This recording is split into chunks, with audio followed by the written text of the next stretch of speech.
이 주일 아침 우리 주님께서 우리에게 나눠주시는 말씀은 마가복음 15장 1절에서부터 5절까지의 말씀입니다. 마가복음 15장 1절에서 5절, 우리 다 같이 한 목소리로 주의 말씀을 읽겠습니다. 자, 시작. 새벽에 대제사장들이 즉시 장로들과 서기관들 곧 온 공회와 더불어 의논하고 예수를 결박하여 끌고 가서 빌라도에게 넘겨주니, 빌라도가 묻되 네가 유대인의 왕이냐? 예수께서 대답하여 이르시되 네 말이 옳도다 하시매, 대제사장들이 여러 가지로 고발하는지라. 빌라도가 또 물어 이르되 아무 대답도 없느냐? 그들이 얼마나 많은 것으로 너를 고발하는가 보라 하되, 예수께서 다시 아무 말씀으로도 대답하지 아니하시니 빌라도가 놀랍게 여기더라. 아멘. 예수님은 왜 침묵하셨을까라는 제목 가지고 주의 말씀 함께 나누겠습니다. 우리가 지난 1년 반 동안 마가복음 계속 1장부터 강의 설교를 함께 말씀을 나누고 있는데요. 이제 드디어 이제 15장 시작하면서 2장이 남았습니다. 주님의 고난과 십자가의 죽으심 그리고 부활하심, 이렇게 2장 남아 있습니다. 오늘 그 순환의 시작이라고 할 수 있는 빌라도 앞에 법정 가운데 서신 우리 주님의 모습을 통하여, 또한 오늘 하나님께서 주시는 우리의 마음을, 우리에게 주시는 마음을, 주님의 마음을 함께 나누기를 원합니다. 본문 말씀에서 우리는 침묵하시는 예수님을 볼 수가 있습니다. 오늘 본문 말씀 15장인데요. 이미 그 이전에 14장 대제사장 앞에서부터 예수님은 말씀이 없으셨습니다. 오늘의 이 15장은 빌라도 총독 앞이고요. 그리고 예수님께서 빌라도 총독 앞에 서 있기 전에 그 이전에는 대제사장들 앞에 섰습니다. 자, 그런데 왜 이게 1년의 어떤 그 상황 가운데에서 왜 주님은 아무 말씀이 없으셨을까? 이걸 좀 오늘 함께 고민을 좀 깊이 해보기 원합니다. 먼저 대제사장 앞에서 침묵하셨던 우리 주님을 보겠습니다. 14장 60절에서 61절 같이 읽겠습니다. 자, 시작. 대제사장이 가운데 일어서서 예수에게 물어 이르되 너는 아무 대답도 없느냐? 이 사람들이 너를 치는 증거가 어떠하냐 하되, 침묵하고 아무 대답도 아니하시거늘 대제사장이 다시 물어 이르되 네가 찬송받을 이의 아들 그리스도냐? 아멘. 네, 대제사장 앞에서 아무런 대답 안 하셨죠. 자, 그리고 이젠 빌라도로 넘어와서 빌라도 앞에서는 어떠신지를 보기 원합니다. 15장 4절 5절 우리 아까 읽었습니다만 다시 반복하겠습니다. 시작. 빌라도가 또 물어 이르되 아무 대답도 없느냐? 그들이 얼마나 많은 것으로 너를 고발하는가 보라 하되, 예수께서 다시 아무 말씀으로도 대답하지 아니하시니 빌라도가 놀랍게 여기더라. 아멘. 예수님을 바라보는 대제사장도, 그리고 빌라도, 그리고 이 모습을 우리도 함께 지금 살펴보고 있는 우리도 답답한 건 마찬가지입니다. 다 답답해요. 사실 우리는 이 성경 말씀을 이미 다 알고 있고 평생에 이 예수님에 대한 이야기는 알고 있기 때문에 답답함이라고 하는 것은 모르고 지나갔을 수도 있지만, 초대교회 성도들이 이 복음의 말씀이 임했을 때는 사실 그때는 이 복음의 말씀을 책이 항상 귀했으니까요. 말씀이 항상 함께 있었던 건 아니었으니 이 이야기만 들어보면 야, 답답하다. 우리 주님께서 왜 말씀을 안 하셨을까? 충분히 난 죄가 없다. 난 하나님의 아들이다. 이 어필할 수 있는 기회가 있는데 왜 말씀 안 하실까? 예, 이 답답합니다. 그리고 대제사장 앞에서는 물론 말씀을 안 하셨다고 할지라도 빌라도 총독과의 관계 속에서는 이해관계가 없거든요. 그래서 충분히 자신을 변론할 수 있는데 왜 변론을 안 하셨을까? 궁금하죠. 자, 그럼에도 불구하고 예수님은 이제 침묵하십니다. 그런데 여러분 좀 더 생각을 해보시면 이런 생각 해볼 수 있을 것 같아요. 예수님께서 자기 자신에 대해서 대제사장 앞이나 빌라도나 앞에서 변론을 하신다고 할지라도 소용이 있는 일일까? 소용이 없습니다. 사실은요. 아무리 주님이 변론을 하려고 하셔도 소용이 없어요. 왜냐하면 첫 번째, 그들은 듣지 않을 거기 때문입니다. 이미 예수님을 잡았을 때부터 죄가 있는지 확인해보고 그것에 대해서 형집행을 하려고 하신 게 아니라 미리 마음에 주님을 십자가에 못 박으려고 준비를 하고 잡은 겁니다. 그러니까 여러분, 유대인들에게 있어서 이미 마음에 저 사람은 못 박아 죽여야 되겠다 마음을 먹고 잡았기 때문에 대제사장이 신문할 때부터 말이 앞뒤가 맞지가 않아요. 이 고발할 내용을 좀 살펴보려고 해도 서로 증인들이 입이 맞지가 않습니다. 그러니까 여러분, 어차피 대제사장 앞에서 예수님께서 변론해봐야 소용이 없는 거예요. 답은 있는 겁니다. 그리고 또 한 가지, 빌라도 총독 앞에서 변론해봐도 마찬가지입니다. 사실 여러분, 빌라도 총독과 그리고 헤롯 왕과 이 사내들인 공회의 세 부분의 어떤 이 권력 기관들을 우리가 잘 이해해야 해요. 먼저 가이사 아구스토 황제라고 하는 존재는 다스리고 있는 로마의 세계가 너무 넓기 때문에 각 지역 가운데에 자신의 손이 잘 닿지 않는 곳은 일단 그 지역을 잘 아는 사람을 세워서 군주로 세우고 왕으로 세우고 다스리게 했어요. 행정적으로 말이죠. 그래서 여러분, 자기들의 어떤 존재들이나 어떤 문화적인 습관적인 것들을 잘 아는 사람이 다스리게 되면 도움이 되겠죠. 그리고 그 왕을 견제하는 기구를 하나가 뒀습니다. 그건 총독이라고 하는 존재입니다. 빌라도라고 하는, 그러니까 그때 당시 빌라도 총독 외에도 많은 총독들, 측근의 총독들을 그 멀리 왕을 세운 그곳에 그 왕이 잘 다스리고 있는지를 항상 확인할 수 있도록 했다, 이 말인 것이죠. 그런데 그때 당시에 유대의 총독이 자주 바뀌고 있었습니다. 왜냐하면 폭동이 너무나 많이 일어나서요. 실질적으로 말라기, 구약 성경의 말라기 맨 마지막 선지서입니다. 그리고 마태복음 첫 복음서, 신약의 첫 복음서죠. 중간에 간격이 한 400년 정도가 비는데요. 말라기와 마태복음 사이에 있는 그 400년 동안에 유대 땅에서 엄청나게 많은 폭동과 독립운동들이 일어나게 됩니다. 그러니까 황제의 입장에 있어서는 이런 어떤 습관을 가지고 있는 유대 땅을 다스리는 게 쉽지가 않았던 거죠. 그래서 빌라도를 마지막으로 보내면서 하는 말이 있습니다. 너무나 많이 갈렸어요. 내가 너를 가장 아껴서 유대 땅으로 보낸다. 이번에 폭동이 일어나면 너는 끝이야. 뭐 이런 식으로 보낸 거죠. 그러니까 빌라도의 입장에 있어서는 황제에게 잘 보이기 위해서는 무조건 폭동이 일어나면 안 되는 겁니다. 그래서 여러분, 빌라도의 입장에서는 폭동을 잠재우는 일이라면 죄 없는 자도 잡아가지고 십자가에 못 박히는 것이 편한 것이죠. 그래서 예수님을 잡아 넣으려고 할 때 어떻게든지 예수님이 십자가에 못 박히지 않게 하기 위해서 노력을 한 모습이 다른 복음서에 등장하고 있습니다. 죄가 없는데, 죄가 없다, 내가 한 사람을 좀 놓아주려고 하는데 바라바를 놓아주랴. 아닙니다. 십자가에 예수를 못 박으소서. 결국에는 나는 죄가 없다고 하시면서 결국 빌라도가, 이 총독이 예수님을 내어주게 되는 것이죠. 그러니까 결론은 뭐냐?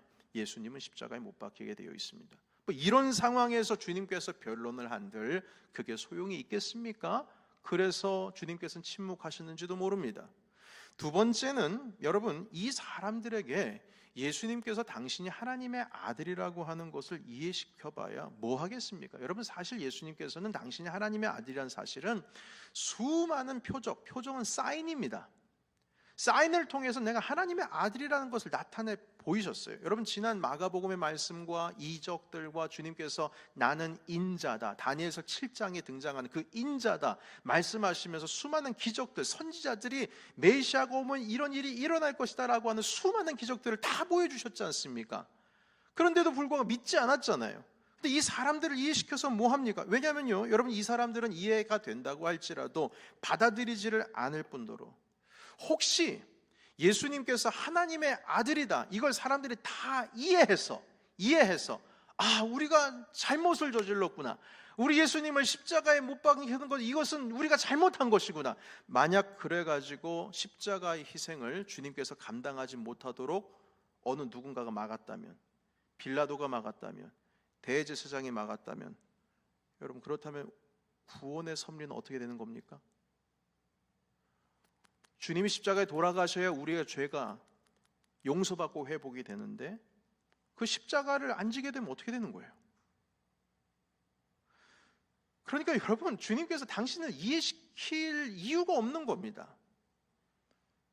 다시 말해서 예수님께서는 당신께서 하나님의 아들이라는 것을 지금까지 보여주셨는데, 그럼에도 불구하고 믿지 않는 상황 속에서 그들을 이해시킨다 한들, 여러분 만약 그들이 이해한다고 해가지고요, 예수님 당신은 하나님의 아들이지만, 예를 들면요, 우리의 죄가 용서받기 위해서는 당신은 어쩔 수 없이 십자가에 못 박아야 됩니다. 손 대십시오. 죄송합니다. 못을 박는 저를 용서해 주세요 하면서 못 박겠어요? 아니요, 그런 건 아니죠.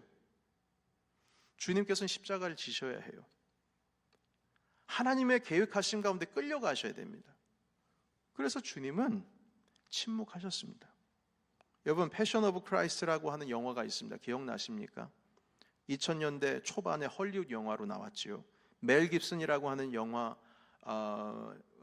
그 배우가 있었는데, 이 사람이 이제 감독으로 이 영화를 만들었습니다. 예수님의 순환에 대한 영화입니다. 당시에는 큰 반향을 일으켰습니다. 제가 섬기던 교회에 청년들이 수백 명 있었는데, 그 수백 명이 함께 서울의 강변 CGV라고 하는 그 영화관 하나를 다 임대해가지고 봤을 정도였습니다. 저희 교회만, 그때 당시에 제가 섬겼던 교회뿐만 아니에요. 서울에 있었던 많은 교회들이 그렇게 영화관을 임대해서, 통째로 임대해서 온 교인들과 함께 그 영화를 봤습니다. 그래서 정말 많은 기독교인들이 그 영화를 봤어요. 그런데 그 영화의 첫 장면을 보면은요, 그 음산한 그 겟세마네 동산에서 기도하고 계신 예수님의 모습이 등장하는데, 그 주변에 이 검정색 망토를 뒤집어 쓰고, 그리고 이 후디 그 티 같은 이 모자를 뒤집어 쓰는 그 망토와 함께 검정색, 그 얼굴이 보이지가 않습니다. 얼굴의 색은 보이지 않지만 눈빛은 보이는데 어둡습니다. 그러니까 어느 누가 보더라도 이놈은 사탄이다, 마귀다, 그렇게 연출을 정말 잘하셨어요. 그 망토 입은 그 검은 그 존재가 주변을 왔다 갔다 합니다.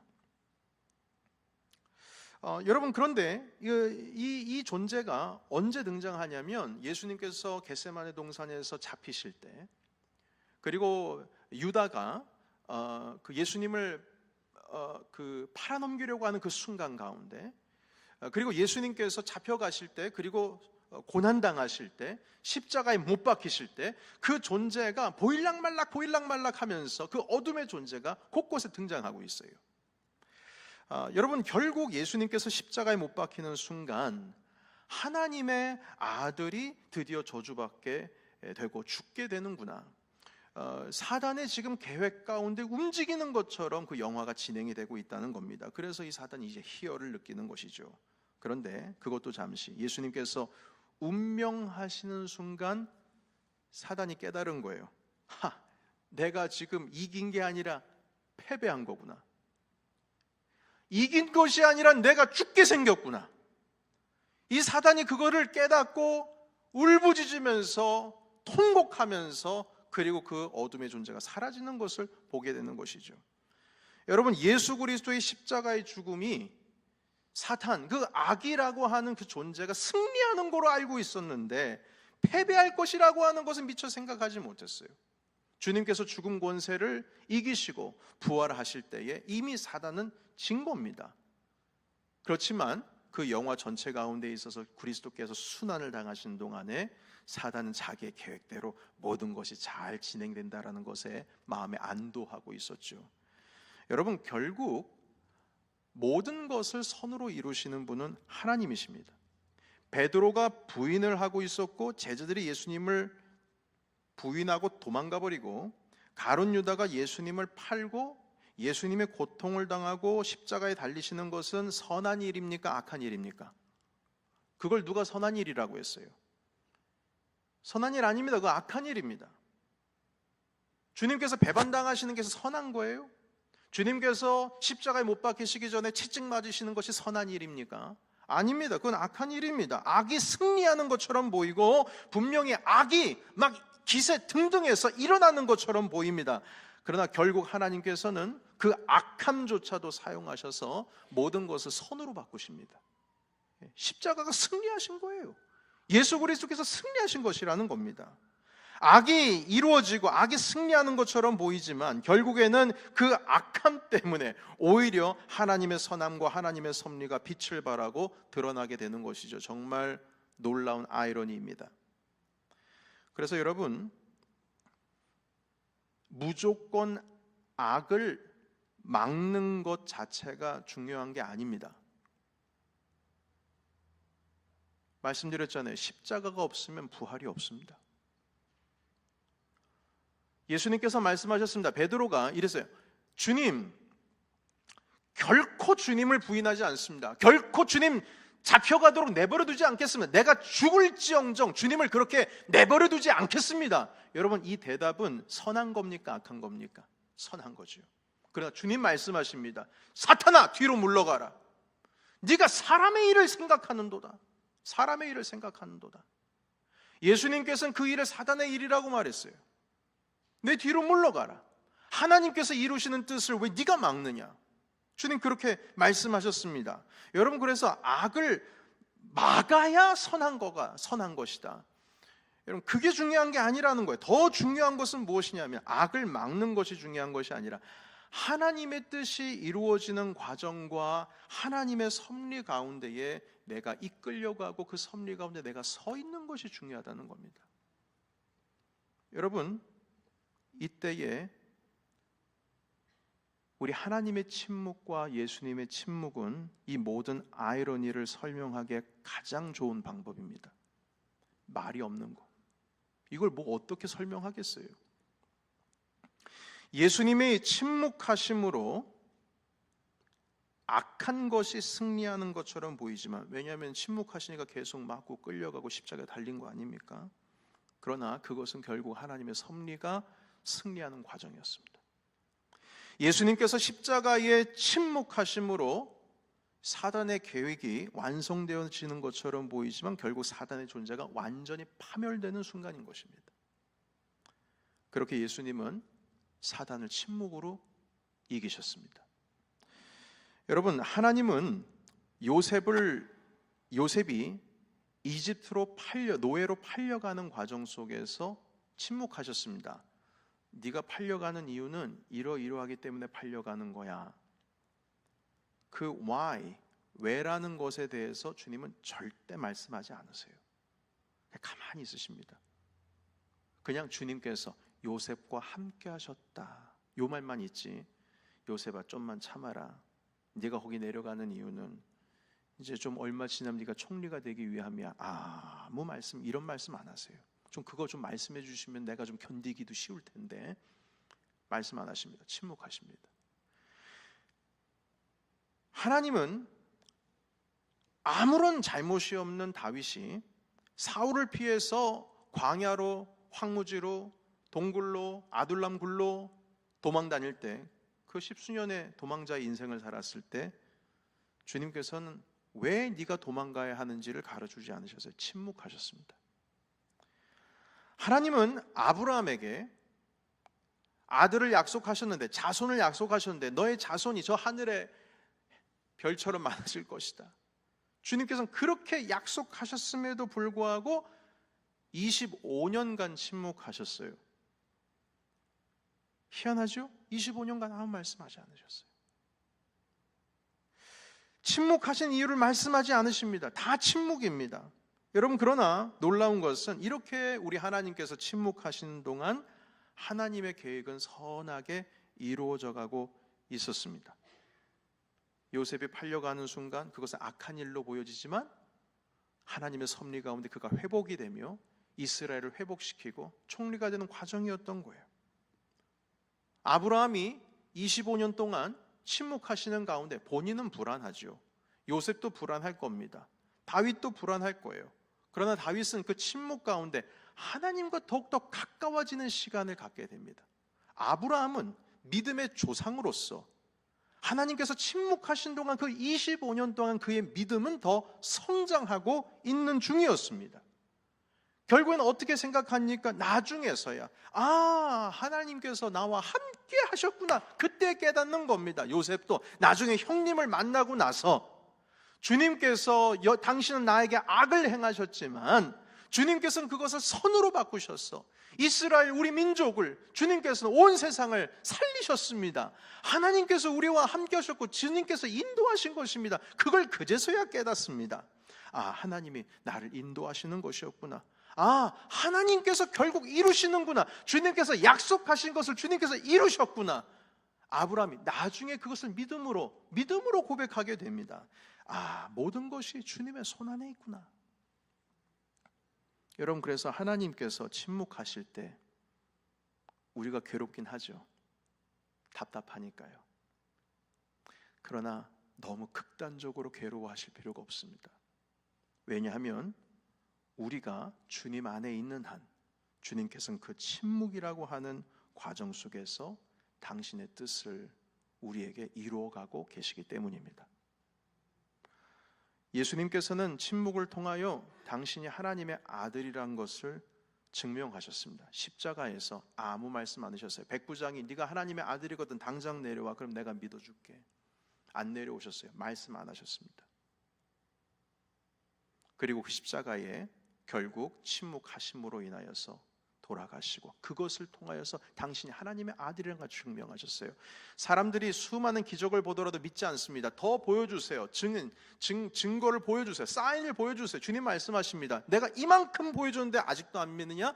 내가 이제 보여줄 사인은 하나밖에 없다. 그 하나는 바로 요나의 표적밖에 없다. 이러셨어요. 요나의 표적이 무엇입니까? 3일 동안 물고기 뱃속에 갇혀 있다가 3일 만에 다시 생명을 얻게 되어서 나온 그 요나의 표적. 다시 말해서 주님께서 죽음 가운데에 3일 동안 계시다가 부활하셨다라고 하는 그 사인이 하나님의 아들이라고 하는 사인인데 그거 하나밖에 없다라고 하셨는데 결국 주님께서는 십자가 위에서 침묵하심으로 말미암아 죽으셨고 그것으로 말미암아 요나의 표적을 우리에게 보여주시며 부활하심으로 당신이 하나님의 아들이라는 걸 증명하신 거예요. 주님께서 침묵하지 않으셨으면 그 사인을 보여줄 수가 없습니다. 모세도 침묵했습니다. 이스라엘 백성들이 광야에서 물과 먹을 것이 없어서 모세에게 반항하고 들고 일어나려고 했습니다. 그때에 성경은 뭐라고 기록하냐면 모세가 엎드려졌더라 이렇게 기록합니다. 엎드려졌다는 것, 다시 말해서 하나님 앞에 엎드림으로 모세도 침묵했습니다. 아무 말 안 했어요. 여호수아도 침묵했습니다. 이스라엘이 음행을 저지르고 죄 가운데에서 온 공동체가 혼란스러워하고 있을 때에 이 청년 여호수아는 하나님의 그 회막에 들어가서 침묵하는 것, 그것이 여호수아가 한 일이었습니다. 모세는 회막에서 나와서 진중으로 들어갔지만 여호수아는 끝까지 그 회막에 남아서 침묵으로서 하나님 아버지 앞에 서 있었던 것입니다. 여러분, 하나님의 침묵은 주님께서 이끌고 가신다는 뜻입니다. 그리고 우리들의 침묵은 하나님께 끌려간다는 뜻입니다. 다시요. 하나님의 침묵은 주님께서 이끌고 가신다는 뜻이고 우리들의 침묵은 우리가 하나님께 끌려간다는 뜻이에요. 요셉이 침묵했던 것처럼, 다윗이 침묵했던 것처럼, 모세가 침묵했던 것처럼, 여호수아가 침묵했던 것처럼, 그리고 예수님께서 침묵하셨던 것처럼 말입니다. 하나님께서 끌고 가시든 우리가 끌려가든 침묵은 선하신 주님께서 당신의 뜻을 이루시는 과정입니다. 하박국 선지자께서 악인들이 너무 설치고 이 죄악이 만연한데도 이 하나님께서는 아무 말씀도 안 하시고 아무 일도 하지를 않으셔서 이 하박국 선지자가요 그런 주님을 보고 너무 답답해했어요. 주님 정말 답답합니다. 그냥 너무 답답해 미치겠습니다. 이렇게 악인들이 판을 치고 있는데 왜 하나님 가만히 계십니까? 그래서 하박국 선지서 1장을 보시면은요 답답해하는 그 선지자의 토로가 나와 있습니다. 그 말씀 잠깐 보실까요? 1장 2절부터 3절까지 있는 말씀 함께 보도록 하겠습니다. 같이 읽겠습니다. 시작. 여호와여, 내가 부르짖어도 주께서 듣지 아니하시니 어느 때까지리까? 내가 강포로 말미암아 외쳐도 주께서 구원하지 아니하시나이다. 어찌하여 내게 죄악을 보게 하시며 패역을 눈으로 보게 하시나이까? 겁탈과 강포가 내 앞에 있고 변론과 분쟁이 일어났나이다. 아멘. 여러분, 이 말씀 보십시오. 2절로 다시 돌아가겠습니다. 앞으로 스크린. 네. 내가 부르짖어도 주님 듣지 않으십니다. 주님 침묵하십니까?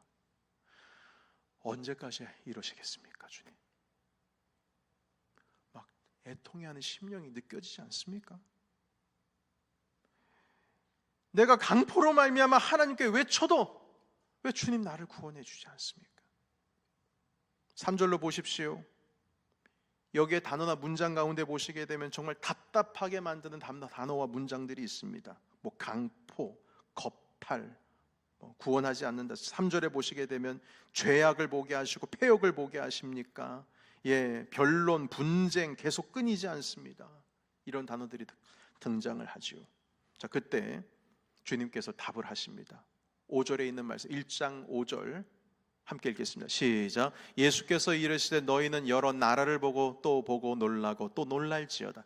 너희의 생전에 내가 한 가지 일을 행할 것이라. 누가 너희에게 말할지라도 너희가 믿지 아니하리라. 아멘. 여러분, 주님께서 대답하신 첫 마디가 뭐냐면요, 야, 너희들 내가 한 일을 내가 할 일을 만약에 보면 정말 놀라 자빠질 걸, 정말 놀라버릴 걸, 보고 또 놀랄 걸 말씀하셨어요. 그러니까 뭔가 보이실 거라는 거예요. 그러나 뭐라고 말씀하시냐면, 그런데 내가 지금 할 걸, 지금 하고 내가 준비하고 있는 것을 누가 너에게 말할지라도 너희들은 분명히 믿지 않을 거다, 이렇게 말씀하고 있어요. 여러분, 아무리 말해도 안 믿으면 어떻게 합니까? 아무리 말해도 안 믿으면 말을 말아야죠. 뭐 믿지 않겠다는데 뭐 어떻게 합니까? 침묵이 답이죠. 여러 번 말했음에도 불구하고 안 믿으면 뭐 어떡해요? 뭐 필요 없는 거죠. 말을 말아야죠. 침묵이 약입니다. 하나님께서 하시고 싶은 그 일, 하나님의 계획하심을 그냥 하면 되는 거지, 뭐 믿지도 않은 일을 왜 못하러 말합니까? 주님 말씀하세요. 너희들이 놀라긴 할 거거든. 내가 무슨 계획을 가지고 알면 정말 깜짝 놀랄 거야. 그런데 누가 그걸 얘기한다 할지라도 너희들은 믿지 않을 거다. 여러분, 당연히 주님께서 침묵하시는 게 당연한 것이겠죠. 역시나 하박국 선지자는 이 말씀을 들어도 해결이 안 되는 거예요. 주님, 말씀을 뭘 그렇게 하십니까? 저는 실제가 필요합니다. 당신께서 이런 답을 주셨어도 저 시원하지 않아요. 안 시원합니다. 여전히 내 눈앞에서 해결이 안 되는데 어떻게 주님 그렇게 말씀하시고 넘어가십니까? 이렇게 답을 해요. 보시겠습니까? 13절입니다. 같이 읽겠습니다. 시작. 주께서는 눈이 정결하심으로 악을 참아보지 못하시며 폐역을 참아보지 못하시거늘 어찌하여 거짓된 자들을 방관하시며 악인이 자기보다 의로운 사람을 삼키는데도 잠잠하시나이까. 아멘. 계속 보시면은요, 아 진짜 우리 주님 답답하네. 반복되고 있어요. 두 번째 질문도 첫 번째 질문과 똑같습니다. 왜 잠잠하십니까? 여러분, 그러니까 이 질문이 뭡니까? 너희는 놀랄걸, 내가 계획하는 거 알면 놀랄걸 주님께서 말씀하셨고, 그런데 말해봐야 믿지 않을 것이다 말씀하셨는데, 이 대답 하나 가지고는 안 된다는 거죠. 한마디로 못 믿겠다는 겁니다. 하나님께서 하실 일 잠잠하지 마시고 빨리 이루시라는 거예요. 자, 그때 우리 하나님께서는 이 의심하고 믿지 못하는 이 하박국 선지자에게 쐐기를 박는 말씀을 하십니다. 여러분, 이 다음의 말씀은 정말 아주 중요한 말씀입니다. 우리 하박국서 2장 4절의 말씀, 여러분 믿음을 가지고 담대함으로 우리 주님의 말씀이 여러분 한 사람 한 사람에게 하시는 말씀으로 받으시길 축복합니다. 같이 읽겠습니다. 시작. 보라, 그의 마음은 교만하며 그 속에서 정직하지 못하나 의인은 그 믿음으로 말미암아 살리라. 아멘. 의인은 뭐로 살아요? 믿음으로 사는 거예요. 하박국아, 네가 선지자 아니냐? 네가 의인 아니냐? 네가 의인이면 믿음으로 살아야지. 내가 이렇게까지 말했는데 어떻게 나를 믿지 못하느냐? 의인은 믿음으로 사는 것이다. 믿음으로. 사랑하는 성도 여러분, 사도 바울이 이걸 붙들었어요. 의인은 믿음으로 사는구나. 여러분, 예수 그리스도께서 행하신 일을 이해하려고 하지 마세요. 그건 믿어야 되는 거예요. 주님께서 인간이 되셨다는 것 자체가 그건 이해가 되지 않을 일이에요. 어떻게 무한하신 분이 유한하십니까? 그리고 어떻게 신이 죽습니까? 어떻게 해요? 그래서 신이 죽는다는 게 이해가 안 돼가지고 이단 사상이 나온 것이고요. 하나님이 인간 된다는 것이 이해가 안 돼가지고 이단 사상이 나온 거예요. 영지주의들. 그때 당시에 수많은 이단 사상들이 있었어요. 이해가 안 돼요.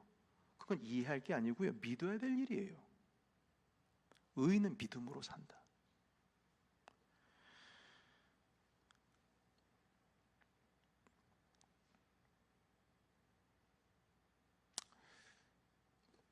답답하겠지만 믿고 따라오라는 겁니다. 하나님께서 행하신 일 말해도 믿지 못하겠고 이해도 안 되겠지만 의인은 믿음으로 산다고 주님께서는 하박국 선지자에게 말씀하시는 거예요. 제발 좀 나 좀 믿으라. 하박국 선지자가 아무 일도 행하시지 않는 주님이 답답해 보이는 것처럼 우리 하나님께서도 도대체 믿지를 못하고 있는 그 하박국을 볼 때 답답하신 거예요. 의인은 믿음으로 사는 건데 너는 왜 나를 못 믿고 가만히 잠잠하느냐? 왜 주님께서 가만히 있으냐? 왜 이렇게 불평하냐는 것이죠. 주님께서 말씀하시는 거예요. 내가 잠잠할 것 같아? 가만히 보고 있으라니까 제발 좀 가만히 보고 좀 있고 나를 믿고 좀 따라와라. 이렇게 말씀하시는 겁니다. 여러분, 의인은 모든 상황이 이해가 되니까 이해하면서 사는 것이 의인이 아닙니다. 의인의 삶은 하나님을 이해했기 때문에 그를 따라 사는 게 아니고 하나님을 믿으면서 사는 게 의인의 삶인 것입니다. 그래서 하나님께서는 침묵하실 때 주님을 믿는 자들에게는 그 하나님의 침묵이 더 이상 문제가 되지를 않습니다. 여러분 이해가 되십니까? 하나님의 침묵이 문제가 되지를 않아요. 왜냐하면 주님을 믿고 의지하니까요. 의인은 믿음으로 산다. 이 뜻은 하나님께서 침묵하신다고 염려하지 말라. 이때에 필요한 것은 믿음이다. 속히 이루어진다. 믿음은 의인으로 산다. 주님께서 이 말씀 가운데에 우리를 이끌고 계시는 겁니다. 하나님께서 침묵하실 때 우리에게 가장 필요한 것은 바로 믿음인 것입니다. 결론은 무엇이냐면 하나님께서 하신다는 거예요. 그러니까 믿으라는 거예요. 이 상황에서 우리가 필요한 것은 이해가 아니라 믿음이 필요하다는 것을 주님께서 가르쳐 주시는 것입니다. 그래서 하나님께서 침묵하실 때 우리는 하나님에 이끌려서 끌려가는 겁니다. 요셉이 이끌려갔듯이, 모세가 끌려갔듯이, 그리고 예수 그리스도께서 광야에서 마귀에게 유혹을 받기 위해서 성령 하나님으로 인하여 끌려갔듯이 끌려가는 거예요. 여러분, 저는 이 마태복음 4장 1절 예수님께서 성령에 이끌려서 마귀에게 끌려가셨다는 이 말씀을 시험 받으러 광야에 성령에 이끌려서 가셨다는 이 말씀을 볼 때 두 가지가 이해가 안 됐어요. 여러분, 이게 믿어지는 게 아니라 이제 이해가 안 되는 겁니다. 첫 번째는 무엇이냐면 하나님의 아들이 어떻게 마귀에게 유혹을 받느냐, 감히 그게 이해가 안 됐어요. 주님이 유혹받을 필요가 있는가? 왜 이러셨을까에 대한 물음표가 있었고요. 두 번째는 무엇이냐면 예수님께서 마귀에게 시험을 받으러 광야로 가시는데 누가 끌고 갔냐면 누가 끌고 가셨어요? 성령께서 끌고 가셨어요. 그러니까 지금 이 말씀은 아비가 자기 자식을 그 광야에다 그냥 던져버린 거예요. 여러분, 이게 이해가 되십니까? 마귀에게 유혹받으러 가는 것도 웃긴 일인데 성령께서 끌고 광야로 들어가셨어요. 사단에게 시험받게 하기 위해서. 주님, 당신의 아들을 사단에게 유혹받게 하기 위해서 광야로 몰아내신다고요. 주님께서 지금 이해가 돼요? 당신의 사랑하는 독생자 아들을 지금 밀어내고 계신다고요. 주님께서 십자가에 던져버리셨다고요. 이게 이해가 돼요? 이해가 안 돼요. 저는 이해가 안 됐어요. 전혀 이해가 되지 않지요. 여러분, 이해가 안 되면요, 어떻게 해야 되죠? 믿어야죠. 예수님께서는 왜 하나님 나를 광야로 이끌고 가십니까?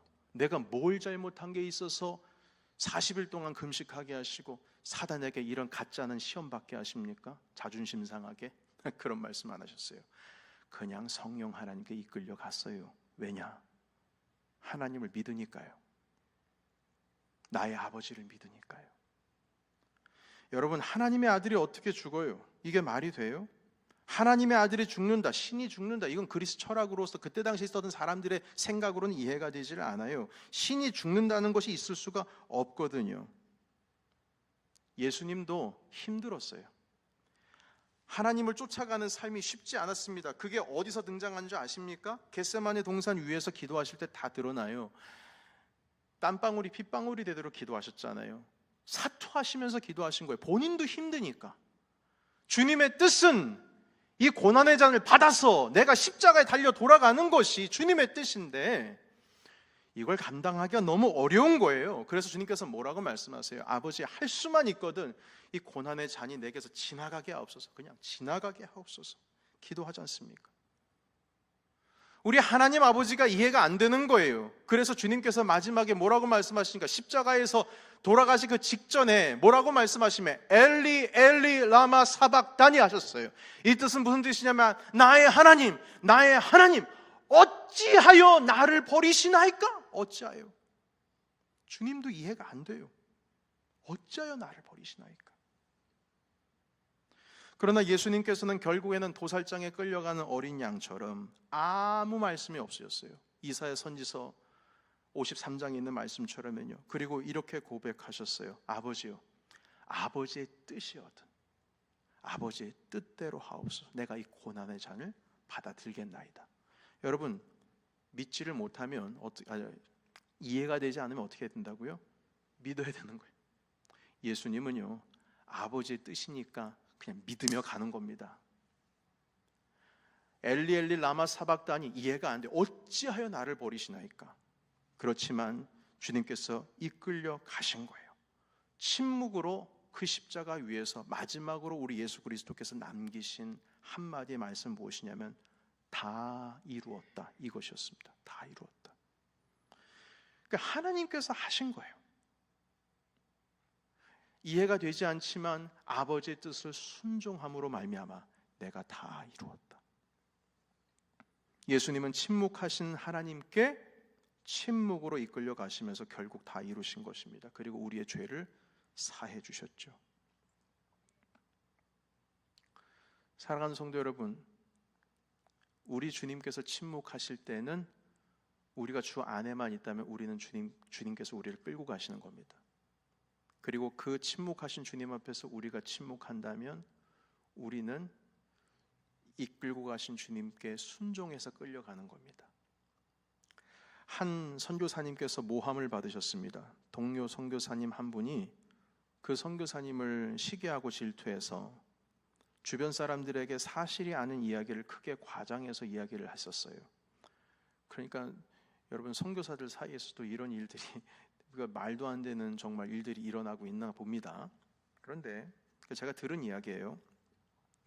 근데 이 이야기들이 과장돼 가지고 얘기를 했는데 이게 눈덩이처럼 커져 가지고요. 이 선교사님을 파송한 교회까지 이 이야기가 알려지게 되었어요. 그래서 이 교회가 뭐 사실 관계 확인하고 다 이렇게 좀 해보면 좋을 텐데 그걸 하지 않고 그 파송한 선교사님에 대한 지원을 중단해 버렸어요. 그러니까 자기를 모함하고 있는 선교사의 그 말을 몇 마디 때문에 소문이 퍼지고 크게 과장이 되고 눈덩이처럼 커져서 그 선교사님을 지원하고 파송했던 교회의 지원이 끊겨버린 겁니다. 여러분, 이거 억울합니까? 안 억울합니까? 억울한 일이죠. 이처럼 억울한 일이 어디 있겠어요. 그러나 이 선교사님이 그것에 대해서 해명을 하질 않습니다. 여러분, 사람은요, 있는 그대로 보거나 있는 그대로 듣지를 않습니다. 자기가 보고 싶은 대로 보고 듣고 싶은 대로 듣고 믿고 싶은 대로 믿는 게 사람입니다. 정말 그렇습니다.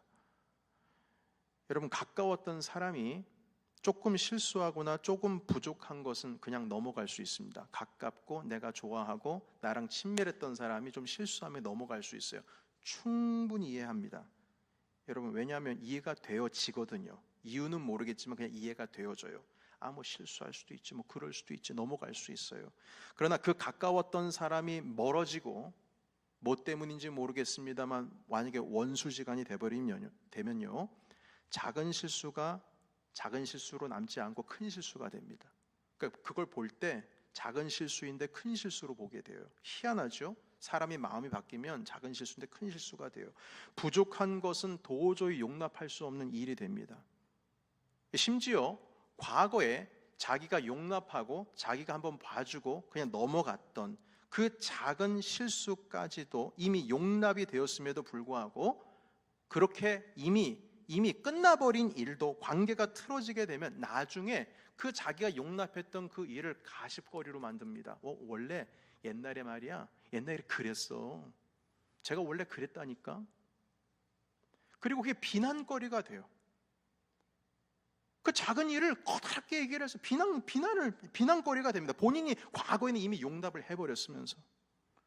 여러분, 자기가 용납해 놓은 사실조차도 그렇게 만들어버린다니까요. 사람이 원래 그래요. 그러니까 사람은 보고 싶은 대로 보고 듣고 싶은 대로 듣고 믿고 싶은 대로 믿습니다. 이게 사람입니다. 그래서 여러분, 선교사님이 해명을 하질 않았어요. 어차피 해명해봐야 그건 변명에 불과하니까요. 그냥 하나님의 손에 맡깁니다. 한마디로 침묵하신 거예요. 그리고 그 지원이 끊긴 상태에서 정말 너무 힘들었음에도 불구하고 하나님께서 나를 이끌어 가신다, 주님께서 공급하실 것이라는 믿음으로 그 기간을 정말 어렵게 지나가셨어요. 나중에 자기 자신을 모함했던 그 모함의 실체가 드러나게 되었습니다. 그리고 자신에 대한 안 좋은 소문 때문에 지원을 끊었던 그 교회가 선교사님께 사과했습니다. 그리고 모함했던 그 사람은 오히려 자기가 그 죄의 대가를 치르게 되었어요. 사랑하는 성도 여러분, 의인은 믿음으로 삽니다. 하나님께서 침묵하실 때 우리가 주님 안에 거하기만 한다면 우리는 하나님의 손에 지금 이끌려가고 있는 겁니다. 이해하려고, 그리고 이해시키려고, 그게 중요한 게 아니에요. 중요한 것은 하나님께서 이끌어 가신 가운데 내가 있느냐, 이게 중요한 겁니다. 사랑하는 성도 여러분, 하나님 안에만 거하면 우리는 안전합니다. 주님의 침묵을 의심하지 마십시오. 그게 우리가 해야 할 일입니다. 주님의 말씀에 의지하시고 하나님의 어루만지심에 민감하시고 하나님의 이끄심에 순종하시면 되는 겁니다. 여러분, 지금 우리 교회 안에는 갈등이 없습니다. 그러나 이 갈등에 대한 이야기를 좀 하겠습니다. 가족 안에 갈등이 있을 수가 있어요. 그 골이 깊을 수 있습니다. 그리고 교회 안에 갈등이 있을 수 있어요. 골이 깊을 수 있습니다. 그러나 중요한 것은 아무리 갈등의 골이 깊다 할지라도 우리가 다 같이 하나님 안에 있으면 그것은 주님의 손에 이끌려 가고 있는 겁니다. 하나님께서 분명히 그 모든 것들을 정한 때에 선하게 이끌어 주시고 모든 것을 바꿔 주실 줄을 믿습니다. 사도 바울도 그렇게 이끌려 가셨어요. 바나바와 다툼이 있다 할지라도 결국에는 마가 요한과 함께 하나가 되셨습니다. 모든 것이 과정이 필요합니다. 안디옥 교회가, 여러분들께서 새벽 기도회 때 함께 참여하시고 동영상으로 함께 하신 분들은 이 말씀 무슨 뜻인지 아실 거예요. 예루살렘 교회에, 안디옥 교회에 여러 문제가 있었어요. 그러나 그 모든 것들을 예수 그리스도의 믿는 그 믿음 안에 있을 때에 하나님께서 선하게 이끌어가 주심으로 말미암아 주님께서 그 모든 것들을 주님의 뜻 가운데에 회복시켜 주시고 사용하시는 것을 보여주고 계십니다. 여러분, 오늘 말씀이 좀 길었습니다. 핵심은 주님께서 침묵하실 때 의심하지 마시고 낭망하지 마시고 우리도 차라리 그 모든 것 가운데에 엎드려짐으로 침묵으로 주님 앞에 순종하라는 겁니다. 의인은 뭐로 산다? 믿음으로 사는 거예요. 이해로 사는 게 아닙니다. 주님, 이해되니까 주님을 따라가는 거예요? 아니에요. 주님을 믿으니까 주님을 따라가는 겁니다. 이 말씀으로 인해서 여러분들의 삶 가운데 하나님의 인도하심이 충만하시기를 예수 이름으로 축원합니다. 아멘. 기도하겠습니다. 하나님, 우리가 무엇이 간데 주님을 다 이해합니까? 우리가 무엇이 간데 주님의 그 깊으신 뜻을 다 압니까? 주님, 의인은 이해가 되니까 사는 게 아니라 우리는 의인은 믿음으로 산다 말씀해 주셨습니다. 하나님, 이 시간 주님의 섭리 가운데 우리가 있음을 믿습니다. 주님께서 침묵하실 때 우리는 의심하지 않게 하시고 그때에 우리가 주님 안에 있음으로 말미암아 주님께서 우리를 인도하시는구나. 하나님 그것을 믿는 믿음으로 주님을 따라갈 수 있도록 인도하여 주시옵소서. 우리 함께 음악에 맞추어서 기도하며 주님 앞에 나가길 원합니다. 기도하겠습니다. 살아계신 하나님 아버지, 수없이 많은 침묵 가운데 하나님 우리가 이해되지 않는 상황 가운데 하나님 주님 앞에 원망하고 불평했던 것을 용서하여 주시옵소서. 하나님 아버지, 주님 믿음으로 주님 앞에 나아갑니다. 주님 믿음으로 말미암아 믿음이 없이는 주님 기쁘시게 하지 못하나니 말씀하십니다.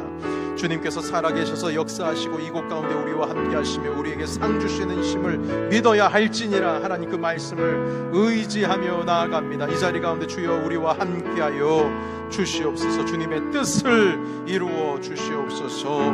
아버지 하나님 아버지를 의지하고 나아가는 모든 자들에게 이해심을 주시는 것이 아니라 하나님 믿음의 마음을 성령 하나님 우리에게 주셔서 하나님 아버지 참된 의인으로서 살아갈 수 있도록 인도하여 주시옵소서. 수많은 갈등과 어려움 가운데 있을지라도 하나님 아버지 주님을 믿는 믿음으로 우리가 함께 주 안에 거하기를 원합니다. 하나님 아버지 그 길을 걸어갈 수 있도록 인도하여 주시옵소서.